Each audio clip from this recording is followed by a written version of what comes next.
Elles étaient annoncées et elles sont effectives. Les assises internationales sur l'enseignement technique et professionnel se tiennent depuis ce matin. Objectif des participants, trouver les solutions pour adapter les offres de formation aux exigences du moment. 5 nouveaux services fonctionnels à l'hôpital national Blaise Compaoré, ce qui porte à 8 le nombre de services ouverts. Parmi ces nouveaux services, la pédiatrie, la radiologie ou encore le laboratoire d'analyse. Visite guidée des lieux dans ce journal. En Afrique du Sud, la justice fait marche arrière. Elle avait inculpé et emprisonné 270 mineurs de Marikana pour le meurtre de 34 de leurs camarades abattus par la police. Face à l'indignation générale, l'inculpation a été suspendue. Voilà pour la une de ce journal. Mesdames et messieurs, bonjour et bienvenue à ce journal.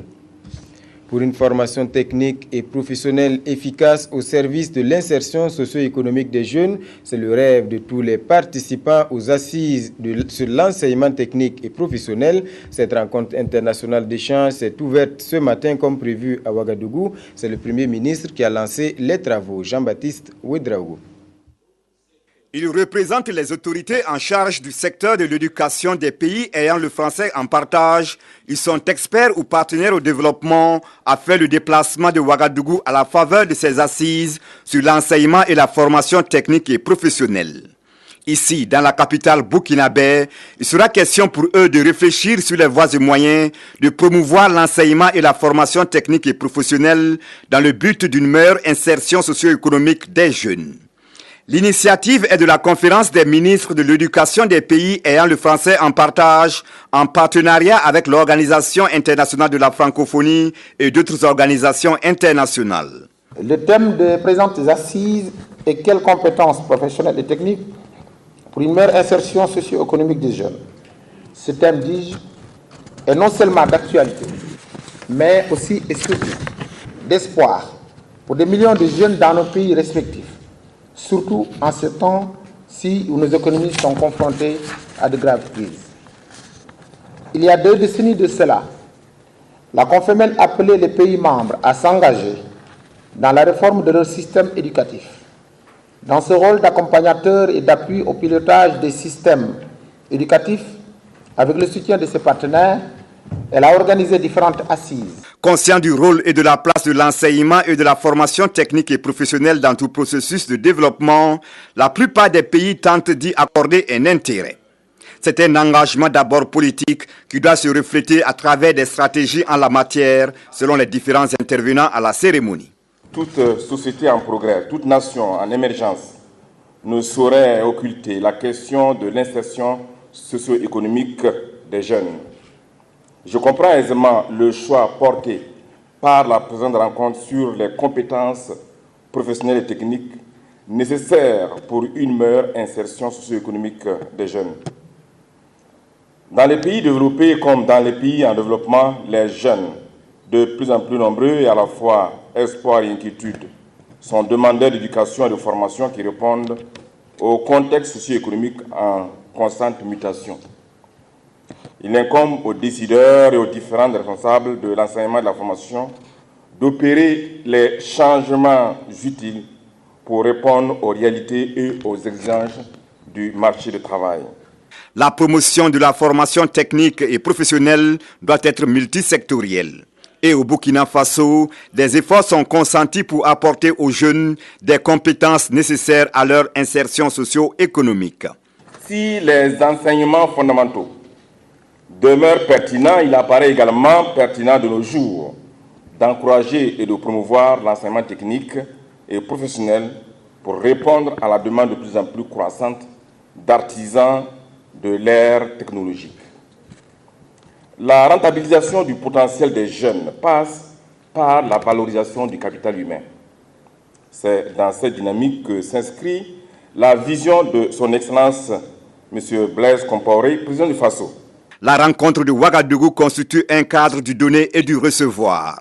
Chaque acteur doit partager son expérience et des propositions devront être faites pour le positionnement définitif de l'enseignement et de la formation technique et professionnelle comme alternative à la lutte contre le chômage des jeunes. Et puis comme annoncé en titre, 5 nouveaux services fonctionnels à l'hôpital national Blaise Compaoré depuis hier. Les services de gynécologie, de pédiatrie, de radiologie, de cardiologie ainsi que le laboratoire d'analyse biomédicale et la pharmacie sont ouverts, ce qui porte à 8 le nombre de services fonctionnels dans cet hôpital. Visite guidée de ces nouveaux services avec Marguerite Douagneau. Des salles de consultation vides, mais plus pour longtemps. L'hôpital national Blaise Compaoré ouvre progressivement ses portes au public. Après les services de dermatologie, de neurologie, d'endocrinologie qui sont fonctionnels depuis le 1er septembre 2011, ce sont 5 nouveaux services qui offrent des prestations depuis hier 3 septembre en consultation externe. Nous avons le plaisir donc de pouvoir offrir aujourd'hui, à partir d'aujourd'hui, d'autres services en plus, tels que la cardiologie, la gynécologie obstétrique et la pédiatrie. Et cela en consultation externe.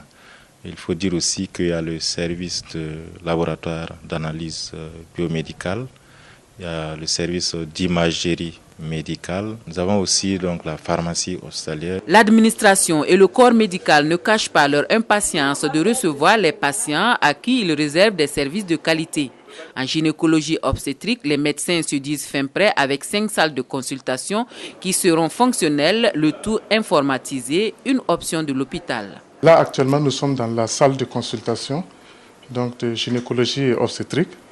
Donc, vous avez là tout notre système informatique qui est installé parce qu'ici, nous avons pris l'engagement de faire des consultations avec un système informatisé. Et donc, vous verrez qu'il n'y a pas beaucoup de paperasse sur nos tables. Donc les patients sont enregistrés directement sur les ordinateurs depuis l'enregistrement jusqu'à la prescription des médicaments après la consultation. Où vous avez là disposé tout le matériel nécessaire pour une bonne consultation gynécologique. Les mêmes dispositions en pédiatrie et qui devraient permettre, avec 5 salles de consultation disponibles, de recevoir le maximum de jeunes patients et cela dans les conditions les meilleures. On a déjà reçu nos premiers patients. Donc, tous ceux qui sont intéressés, peut-être la distance qui peut faire peut-être un petit inconvénient. Et là aussi, il n'y a pas d'inconvénient à se déplacer pendant pour venir avoir donc, des soins de qualité. Donc, nous, on rassure les gens. En tout cas, pour le moment, l'hôpital fait donc ces consultations, ces prestations à peu près au même coût que dans les autres hôpitaux publics. Le service de l'imagerie médicale, avec un dispositif technique performant, pourra offrir le maximum d'examens aux malades. Un scanner 16 barrettes, un service de radiologie simple, une table mobile de radiologie pour les patients hospitalisés, 2 salles d'échographie pour ne citer que cela. Mais la particularité ici, les examens sont faits sur le système numérisé. Les résultats apparaissent sur le système numérique et le médecin récupère le résultat sur son ordinateur et les images et le résultat écrit. Donc un malade qui a consulté à l'extérieur, son médecin, s'il n'a pas le système dans son service, ne pourra pas consulter le résultat. Médecins et personnel soignant se disent être dans les conditions optimum pour offrir un service à la hauteur des attentes des patients. Et en cardiologie, on a la disponibilité, on donne le meilleur de nous-mêmes pour ça. Il y a, en plus de la qualité des consultations, les explorations qui sont disponibles actuellement, c'est la cardiologie et l'électrocardiogramme et puis l'échographie cardiaque qui sont disponibles. Il y a d'autres examens qui vont venir étoffer, notamment l'épreuve d'effort. Pour ce qui est des activités du laboratoire d'analyse biomédicale, nous sommes un service transversal, à savoir que nous travaillons en étroite collaboration avec tous les autres services cliniques. Bien entendu que nous sommes un service médico-technique et notre activité s'étale en continu tous les jours et je dirais toutes les heures pendant le fonctionnement, je dirais, de l'établissement. Mais l'hôpital national Blaise Compaoré est-il accessible à tous? C'est la question que tous les Burkinabés se posent. Et ici, la réponse qui fait l'unanimité. L'hôpital Blaise Compaoré, c'est un hôpital tout beau et les gens pensent que c'est excessivement cher. Et pourtant, nos prix sont alignés sur les prix des autres hôpitaux. Donc, il n'y a pas vraiment de différence. Il y a même beaucoup plus d'avantages parce qu'à l'hôpital Blaise Compaoré, on peut faire beaucoup de choses sur place, sans se balader. Et la qualité de nos appareils, la qualité de nos prestataires font que vraiment c'est encourageant de venir à l'hôpital Blaise Compaoré. La pharmacie hospitalière est également fonctionnelle et dispose de tous les médicaments qui viendraient à être prescrits par le corps médical de cet hôpital. Dès l'enregistrement, vous aurez droit à une carte de patient et à un numéro de dossier qui sera conservé pour toujours ici. Des commodités qui facilitent l'accès à l'hôpital national Blaise Compaoré. Pour l'heure, seules les consultations externes se font. Pour l'hospitalisation, il faudra patienter jusqu'en octobre. D'autres services se préparent activement à ouvrir leurs portes bientôt. 11e congrès ordinaire de la Confédération nationale des travailleurs du Burkina, ouverture des travaux ce matin même à la Bourse du Travail. 3 jours d'échange autour d'un thème central, la place et le rôle du mouvement syndical dans la promotion du travail décent et la justice sociale. Le bureau de la structure sera également renouvelé. Éléonore Yerbanga. Plus de 200 millions de chômeurs auxquels vient s'ajouter près de 40 millions de nouveaux demandeurs d'emploi dans le monde. Les chiffres sont de la Confédération syndicale internationale venue soutenir la Confédération nationale des travailleurs du Burkina CNTB qui entend échanger sur sa contribution à la promotion du travail décent et de la justice sociale. Notre travail, c'est de permettre à tout le monde, toute la population de pouvoir avoir accès à un travail décent. Un travail qui lui permet de manger, de nourrir ses enfants, d'éduquer ses enfants et même d'avoir des loisirs. Dans cet exercice, la CNTB bénéficie de l'accompagnement de ses partenaires, notamment la Confédération nigérienne des travailleurs et la Confédération syndicale chrétienne de Belgique. Nous pourrons offrir l'expérience d'échanges multiples que nous avons au niveau international et aussi des réalités quotidiennes que nous vivons en Europe avec le flux de pays qui sont maintenant libérés de toute frontière et qui doivent essayer de construire des réalités pour que les travailleurs se sentent mieux dans leur basket, je vais dire, tout en respectant évidemment les règles des États. Les conclusions des travaux du congrès ordinaire sont attendues par le ministère de la fonction publique, du travail et de la sécurité sociale. Nous attendons de voir les conclusions auxquelles ils parviendront, certainement des recommandations, des observations sur l'ensemble, une vue d'ensemble du travail décent qui permettra aussi de prendre cela en compte. Ce sont des partenaires traditionnels et leurs contributions sont toujours la bienvenue. En outre, les membres de la CNTB vont au cours de ce congrès évaluer l'exécution du programme d'activité du bureau sortant et procéder à l'élection d'un nouveau bureau exécutif. Une page politique dans ce journal, pas de répit pour les responsables du parti de l'éléphant. Maître Gilbert Noël Ouedraogo et son équipe ont poursuivi leur périple le week-end dernier à Zignaré dans le plateau central. Il est toujours question de stratégie pour l'ADF RDA à 3 mois des élections couplées législatives et municipales. Yarkiteda. C'est une revue de troupes avant la période électorale pour le parti de l'ADF RDA. 11e étape de sa tournée régionale, Maître Noël Gilbert Ouedraogo était le week-end écoulé à Zignaré.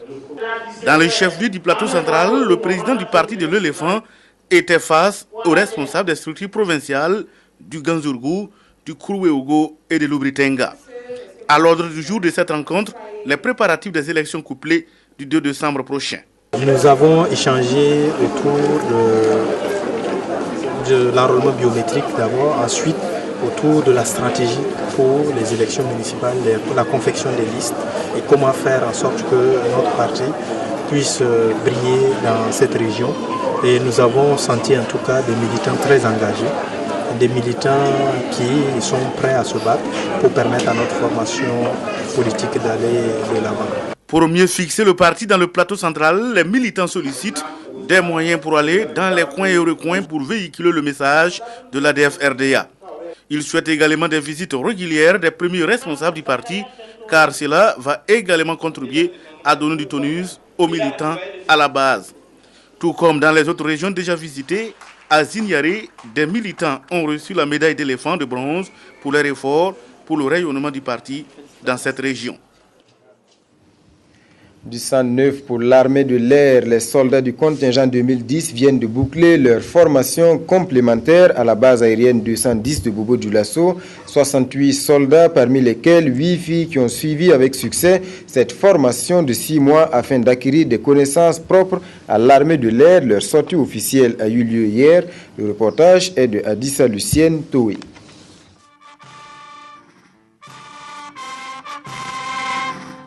Les soldats du contingent 2010 sont au terme de leur formation complémentaire. Du 15 février au 15 août, ce sont 68 soldats, dont 8 filles, qui ont bénéficié de cette formation de 6 mois. L'objectif étant de renforcer leurs capacités en matière de connaissances et d'aptitudes militaires et de leur inculquer de nouvelles connaissances propres à l'armée de l'air.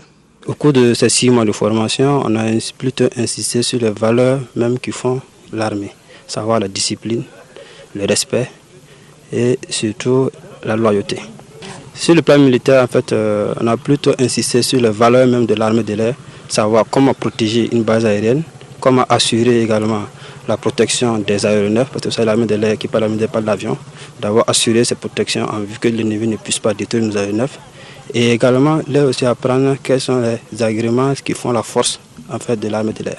Les 68 récipiendaires ont pris l'engagement d'être des aviateurs dignes, loyaux et honnêtes. L'engagement que nous avons pris, en fait, on a dit la devise de l'armée de l'air, c'est audace, rigueur, puis compétence.